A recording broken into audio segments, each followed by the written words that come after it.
Praise lord అండి. అందరూ ఎలా ఉన్నారు? అందరూ బాగున్నారా? అలాగే ఈ రోజు అందరూ దేవుడు మనల్ని మన కుటుంబాలను దేవుడు దీవించిన గాక ఈ రోజు పాట పాడతాను చూడండి. ఊహించలేని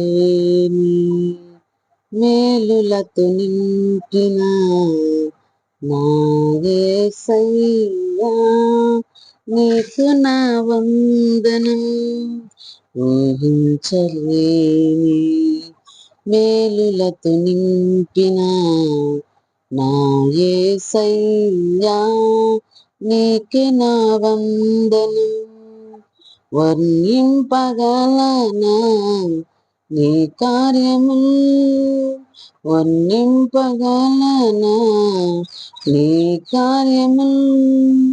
అది ఫ్రెండ్స్, దేవుడు మనల్ని మా కుటుంబాలను దేవుడు ఎంతగానో ప్రేమించాలి, దీవించాలి. God bless you. మళ్ళీ ఇంకో పాటతో మళ్ళీ కలుద్దాం.